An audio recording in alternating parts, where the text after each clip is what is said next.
저는 몇 가지 제기되는 그런 이론에 대해서 동의하지 않습니다. 예를 들면 한국당이 보수의 가치를 잊어버렸다. 보수의 가치를 재정립해야 된다. 이런 말들은 전부 원론적이고 형식적인 얘기라고 생각합니다. 자유한국당이 지난 대통령 선거 이후 1년 2개월간 좌파 정권과 투쟁을 하는 데 있어서 보수의 가치를 잊어버린 것은 별로 없다. 그리고 유권자도 보수라는 것이 이제 더 이상 가치 없는 것이라고 생각을 해서 한국당을 외면한 것이 아니다. 좌파 정권이 독주하고 있고 좌파 정권이 국가를 여러 분야에서 망치고 있는 이런 현상이 지속이 되는 상황에서 좌파에 맞서는 우파와 보수의 가치는 여전히 살아있는 것이고 국민들도 보수 가치의 필요성을 인식하고 있다. 그렇다면 왜 한국당이 망했느냐? 보수 가치를 잃어버리지도 않았는데 보수 가치의 문제가 아니라 이 보수가 보수를 하는 스타일의 문제. 저는 스타일에서 보수가 거의 망했다고 봅니다. 제가 발제문에도 썼습니다만 결론적으로 말씀드리면 이념이나 정치 이전의 인간에서 저는 한국당이 망했다.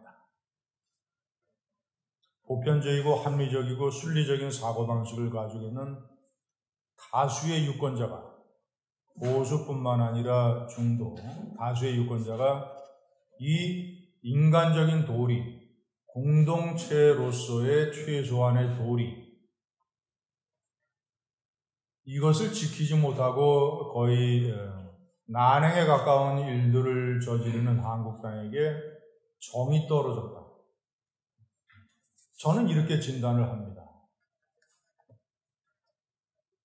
그 진단에 따른 처방도 그것을 회복을 하는 것이 되겠습니다만은 간단하게 얘기해서 한국당은 몇 가지 제가 결론을 내리면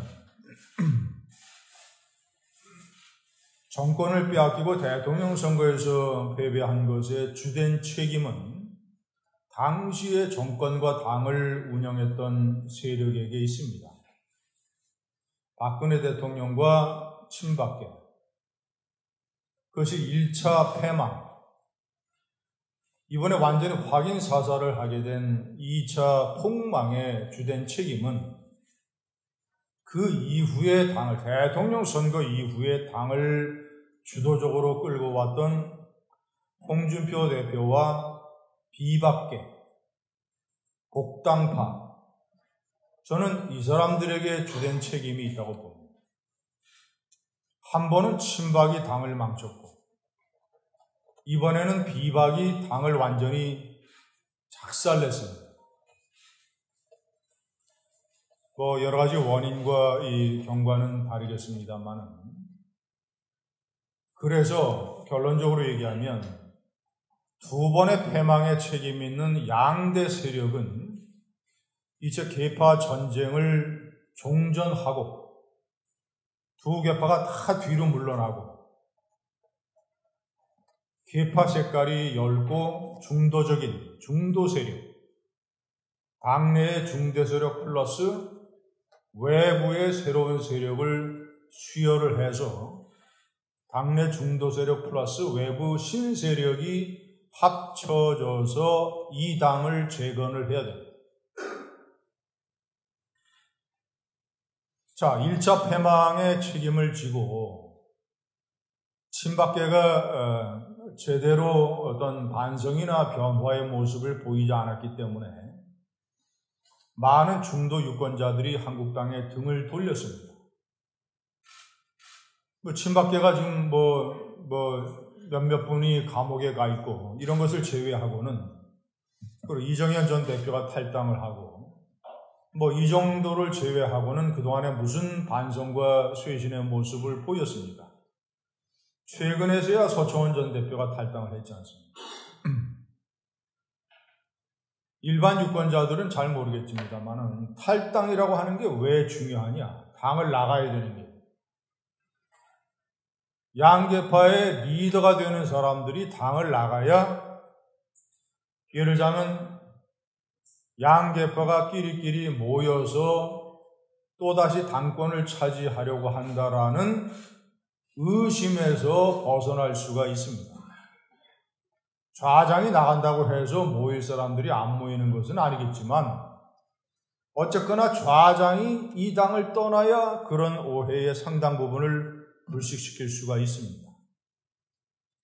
그러니까 제가 결론적으로 서초원 전 대표가 친박계 좌장으로서 당을 나갔으니까 비박계 좌장인 김무성 전 대표가 하루빨리 당을 나가야 됩니다.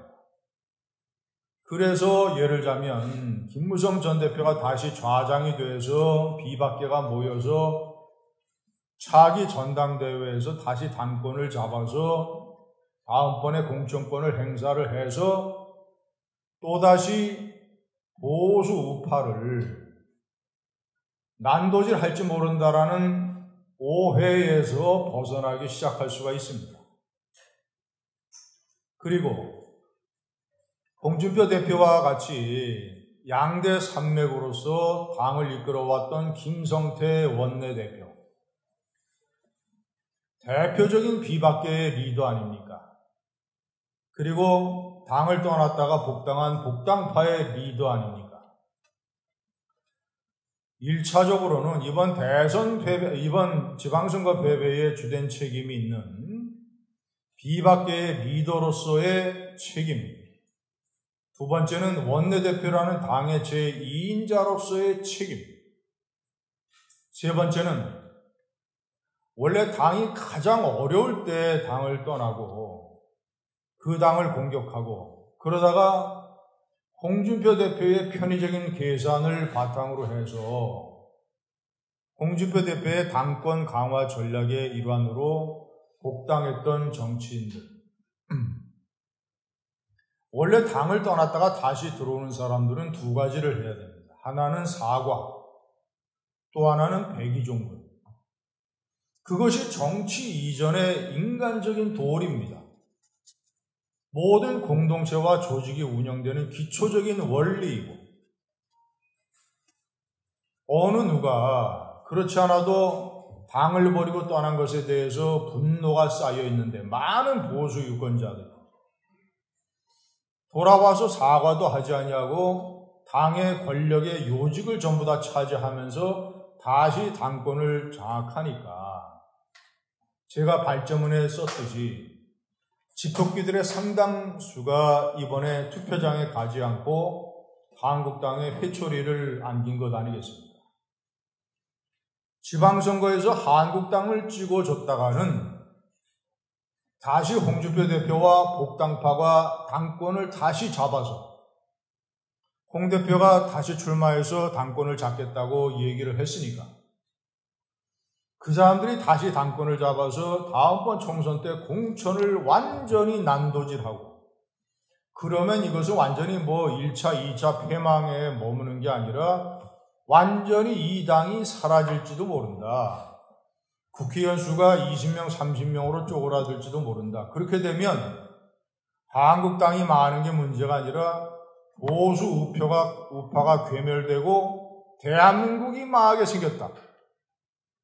이런 심각한 우려와 걱정 때문에 집토끼의 상당수가 이번에 투표장에 아예 나가지 않은 거 아닙니까? 정통적인 보수 지지자들이 이번에 한국당을 외면한 가장 중요한 이유는 바로 그겁니다. 정치 이전에 인간적인 도리를 하지 아니하고 박근혜 대통령이 많은 잘못을 저질러서 탄핵당했지만 모든 정치 지도자에게는 공과가 있지 않습니까? 대통령에게는. 공적도 많이 남겼고 특히 이 당이 어려울 때 당을 구하는 박다르크 역할을 2번이나 했었는데 그 감옥에 가 있는 전직 당대표, 전직 대통령을 당헌까지 어겨가면서 마구잡이로 목을 쳐버렸어요. 이런 것이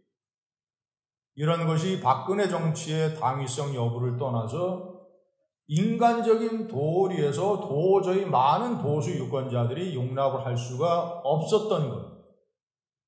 박근혜 출당에 관심 있는 국민들이 몇 명이나 됐어요. 아무런 문제가 아닌 것이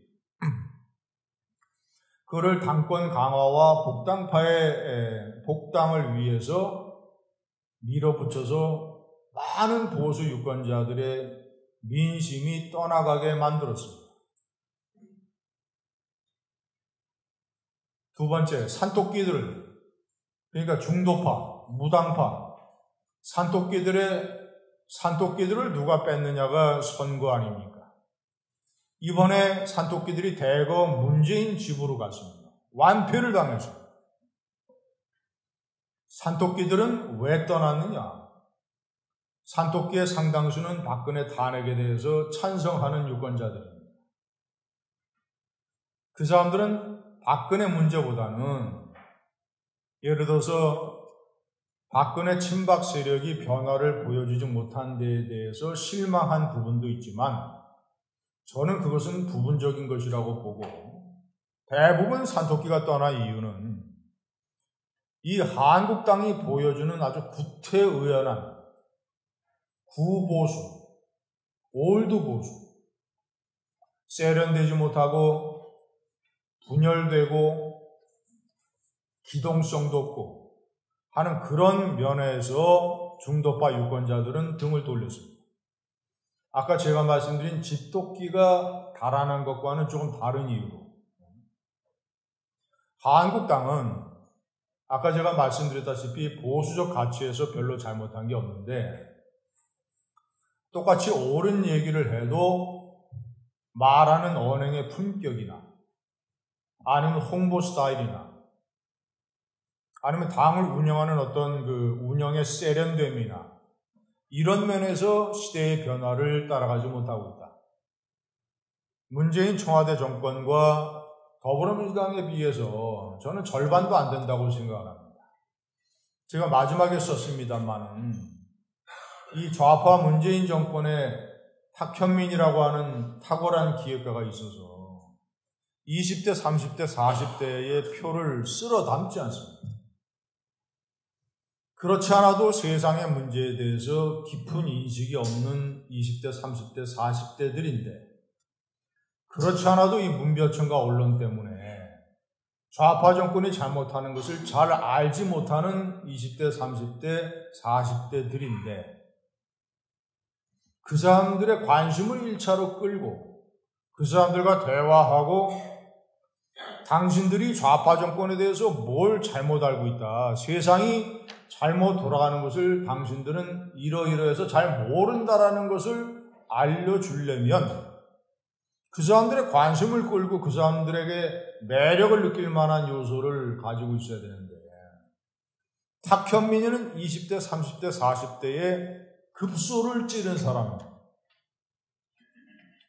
우파에는 탁현민이 없어요. 한국당에는 탁현민이 없어요.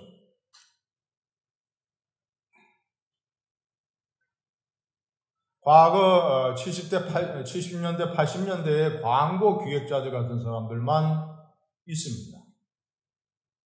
시대의 변화에 맞게 중도파 유권자들이 실망한 또 다른 중요한 이유는 한국당은 세대 교체를 못하고 새 인물 수혈을 못한다는 거예요. 지금 더불어민주당과 문재인 좌파 정권에서 하루가 다르게 차기 지도자 인물군이 등장하지 않습니다. 이번 지방선거를 통해서도 이 문재인 정권은 새로운 인물들을 많이 내세워서 대거 당선시켰지 않습니까? 과거 시장이나 지사를 하지 않았던 사람, 그리고 이 차기 당권 주자에 거론되는 사람들 중에서도 세대 교체에 해당되는 사람들이 얼마나 많습니까? 한국당은 새 인물을 수혈할지도 모르고 세대교체에 해당되는 차기 지도자 군도 이러니까 중도파 유권자들이 한국당에 대해서 매력을 느낄 만한 요소가 없는 거죠. 원래 야당이라고 하는 것은 제1야당이라고 하는 것은 이 좌파 정권의 이 김대중 노무현 정권에 이은 좌파 정권 시대에는 예를 들자면 반좌파 대통령 세력, 반문재인 세력, 반노무현 세력 전체의 구심점이 되어야 하고 될 수밖에 없는 유일한 세력이 제1야당입니다. 원래 제1야당 대표는 반좌파 대통령 깃발이어야 돼요. 그러면 그런 반좌파 세력을 전부 다 모을 수 있는, 예를 들자면 언행의 품격, 그 좌파 세력과 맞서서 몸을 던지겠다는 열정, 좌파의 누구하고도 맞서서 끝장 토론을 해낼 수 있는 지식, 그리고 좌파와 싸울 수 있게 당내의 세력들을 모두 다 단합시킬 수 있는 화합의 지도력, 이런 것을 갖춰야 되지 않습니까? 직전까지 당대표를 했던 인물은 4가지 분야에서 철저하게 패배했습니다. 언행의 품격이 우파가 그렇게 비판하는 문재인 대통령의 절반도 안 됩니다.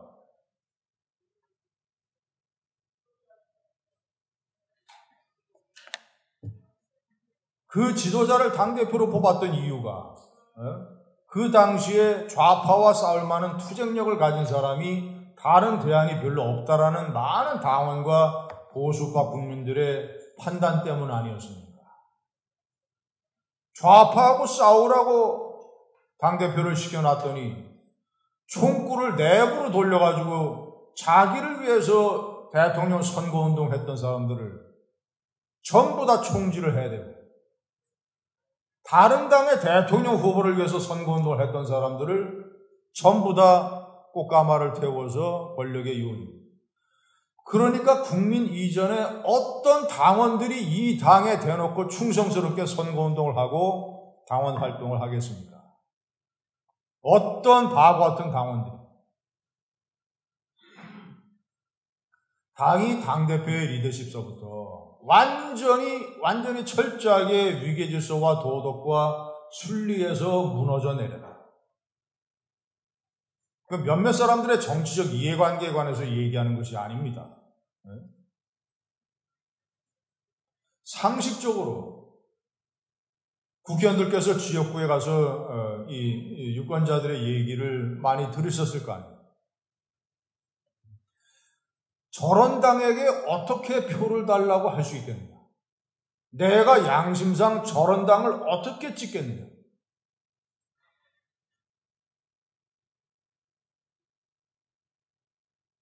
그래서 참으로 이 한국의 현대사에서 정당들이 대패한 경우가 많지만 대패의 원인을 분석함에 있어서도 이렇게 정말 퀄리티가 낮고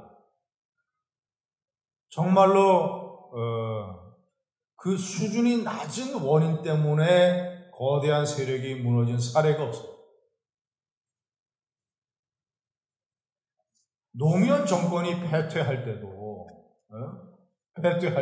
이 정도는 아니었어요. 노무현 대통령이 권위를 많이 망가뜨렸지만 그 세력이 이 정도로 도리가 무너지지는 않았었어요.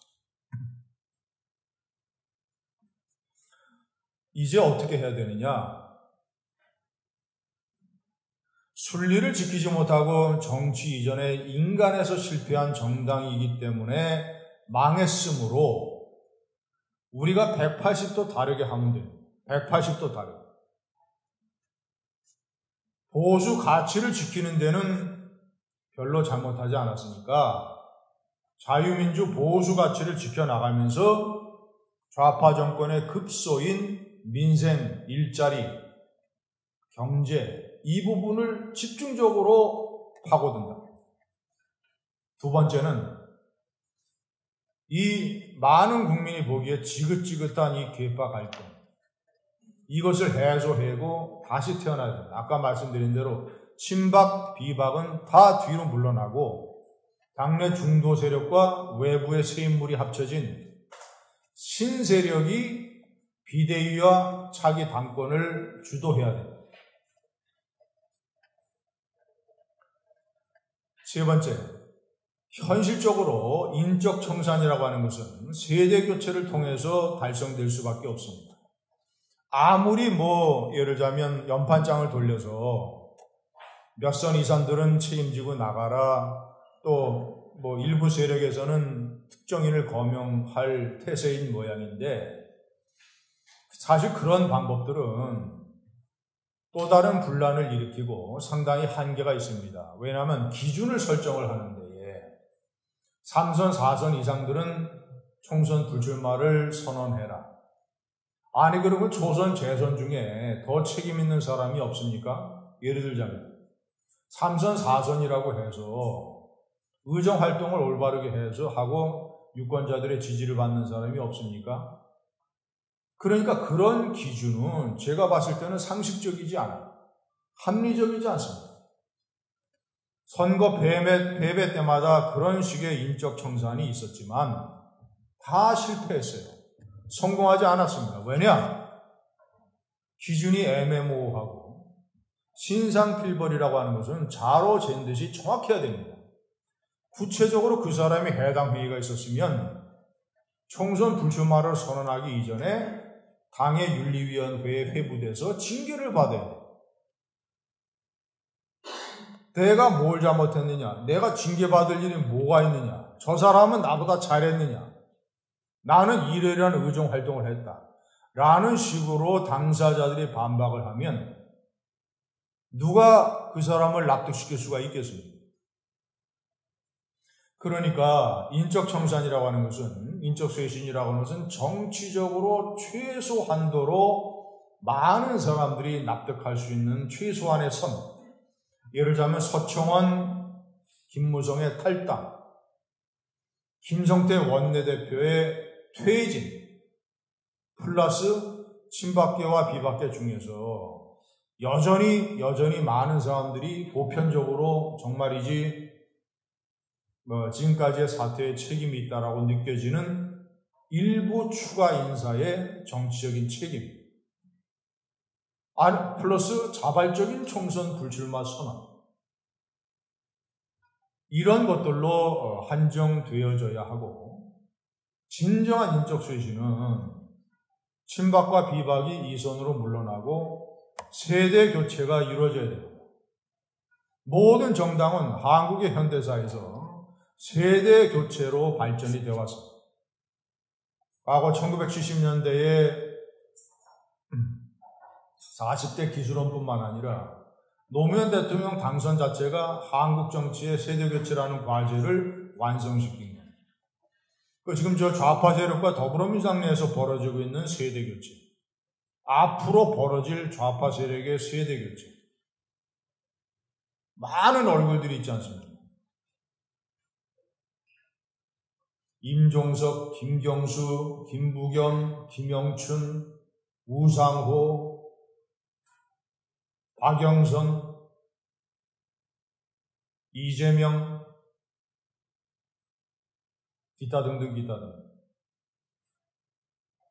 거기에 비하면 한국당의 세대교체 움직임은 너무나도 미미하고 유권자들이 관심을 갖기에는 너무나 황무지입니다. 이번 기회를 통해서 이제는 더 이상 미룰 시간과 공간이 없습니다. 이번에 못하면 다음 총선 때 완전히 패망하게 되고, 그러면 정말 이해찬이가 얘기한 보수 괴멸, 좌파 집권의 30년, 40년 시대가 올지 모릅니다. 이번이 마지막 기회다. 지금까지의 실패에 책임 있는 사람들은 국민에 대해서 용서의 대가를 치른다고 생각을 하고 정말이지 서청원, 김무성에 이어서 자발적인, 예를 들자면 총선 불출마나 기타의 액션을 보여야 되고, 그리고 중진협의체, 다음 주에 이 비대위 준비위원회가 발족을 한다고 합니다만 아마도 제가 보기에는 과거 있었던 중진협의체 같은 성격이 되지 않을까 보여지는데, 중진협의체가 최근에 초선들의 비상행동, 이분들의 의견을 수렴을 해서 중진협의체가 정말이지 서로 양보하면서 서로 타협을 하고 설득을 해서 이번에야말로 친박 비박은 좀 뒤로 물러나고 새로운 세력으로 당 지도부를 구성해보자.